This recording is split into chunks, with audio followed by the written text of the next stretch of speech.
While the Greeks were preparing for an infantry battle at Thermopylae, the Greek fleet sailed to Cape Artemisium in order to block the Persians from just sailing around Thermopylae. If you haven't watched the video covering the Battle of Thermopylae, I would suggest you watch that one first, as it is happening the same time as this battle, and I will be making references to that battle. When the Greeks arrived at Artemisium, they sent 3 ships to Scathos as scouts to warn them when the Persian fleet was coming. 2 weeks passed without sight until 10 Persian triremes arrived, and the ships at Scathos lit a fire beacon on the island. 2 of those Greek scout ships were caught unaware and captured by the Persians, and the other went aground. The Greek fleet were unsure whether or not the beacon meant the arrival of the whole Persian fleet, so they prepared for battle anyway. However, the Persians did not arrive that day, so they sailed to Chalcis and left a few ships back at Artemisium to warn of the actual arrival of the Persians. They withdrew to Chalcis because if the Persian fleet traveled around Euboea, then they would be cut off from escape. They were unsure what the fire beacon meant, so they had assumed they might sail around. 10 days later, the Persian army arrived at Thermopylae, and the Greeks at Chalcis were informed by ship. But there was still no sign of the fleet. Remember that the Persian army didn't detect the Greeks on land for 5 days after they arrived. So the next day, the Persian fleet finally drew near to Artemisium, when a storm broke out, driving the Persian fleet onto the mountainous coast. The storm lasted for 2 days, and destroyed a third of the 1,207 ships the Persians brought. Persians on land continued to wait for the Greeks to leave, not choosing to attack during the storm. The day after the storm finished, the Greek fleet returned to Artemisium to protect the flank of the army at Thermopylae. The following day, the Persian army began their attacks on the Greek army at Thermopylae.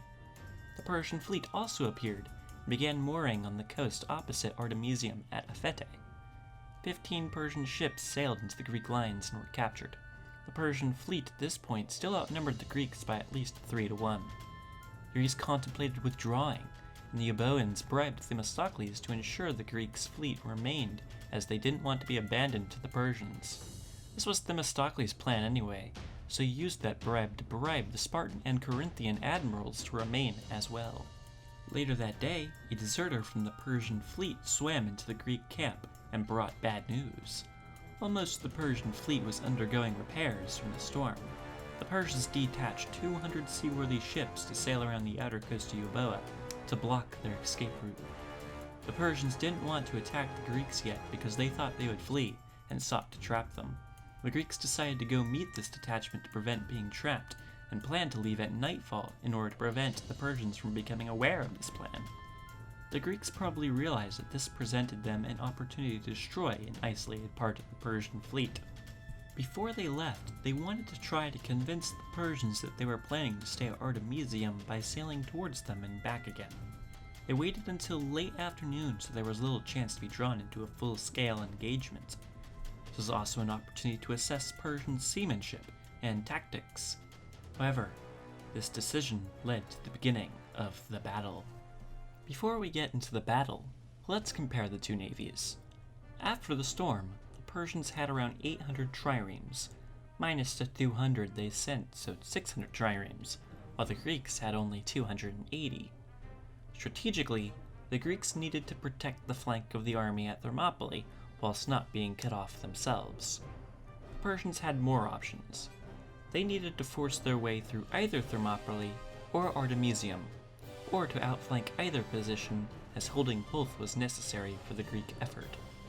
Tactically, the Persians had an advantage outnumbering the Greeks and having better sailing ships, due to the superior seamanship of the crews. Most of the Greek ships were newly built and had inexperienced crews. The most common naval tactics at the time were ramming and boarding. The Persians around this time used a maneuver known as the dike plows, which involved sailing into gaps between enemy ships and ramming them in the side.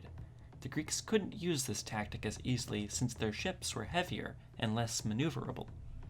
The Greeks, however, had developed a tactic to counter this maneuver. Let's get into this amazing naval battle. When the Persians saw the Greek fleet rowing towards them, the Persians seized this opportunity to attack even though it was late in the day. They quickly advanced on the small Greek fleet, so the Greeks formed a circle with their rams pointing outwards. This maneuver negated the superior Persian seamanship and the use of the dike plow maneuver I mentioned earlier. Upon forming this formation, the Greek ships moved outwards by signal towards the Persian ships and caught them off guard. The Persians lost 30 ships from being sunk or captured. One of the Persians even defected to the Greeks. Nightfall ended the battle, and the Greeks fared better than they expected. During the night, another storm broke out, which prevented the Greeks from going southwards to counter the Persian detachment flanking them. However, that didn't matter, as the storm affected the Persian detachment as well, driving them off course and onto the rocky coast of Euboea, and lost all of their ships. On the second day, the Persian fleet decided not to attack the Greeks in an attempt to make the fleet seaworthy again after the two storms. News of the shipwreck off Euboea reached the Greeks that day, as well as reinforcements of 53 ships from Athens.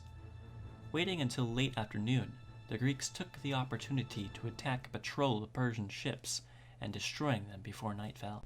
On the third day of battle, the Persian fleet was ready to attack the Greeks in full force.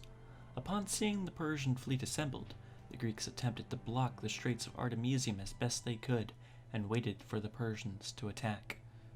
The Persians formed their ships into a semicircle and tried to enclose the Greek fleet, upon which the Greeks rowed forward and joined battle. The battle raged all day, with the Greeks defending their line. The fleets disengaged at nightfall, and both sides suffered equal losses, but the small Greek force couldn't afford equal losses, as they were smaller, and half their ships were damaged or lost. Upon returning to Artemisium, the Greeks assumed they would not be able to hold the line for another day because of their losses, and debated whether to withdraw from Artemisium whilst they awaited news from Thermopylae. Their messenger arrived and told the Greeks about the destruction of the Greek army at Thermopylae, and the Greeks decided to leave immediately, as there was no strategic purpose anymore. The Persians were alerted to the withdrawal of the Greeks, but did not believe it at first, and sent some ships to check, and finding that it was, they set sail for Artemisium in the morning. Themistocles left messages along the coast, asking for the Ionians to defect. This had two possible gains. The first was obvious. The Ionians would find the message and potentially defect. The other, Xerxes, would find the messages and begin to distrust in the Ionians, who would not be able to join the sea fights. Anyway, with the defeat at Thermopylae and Artemisium, the Greeks evacuated Athens to the island of Salamis, using what remained of their fleet. The remaining Greek army began preparing a defensive line along the Isthmus of Corinth by building a wall. We will learn what happens next in the next episode. Leave a like if you enjoyed the video, and subscribe if you enjoy this type of content. Thank you all for watching.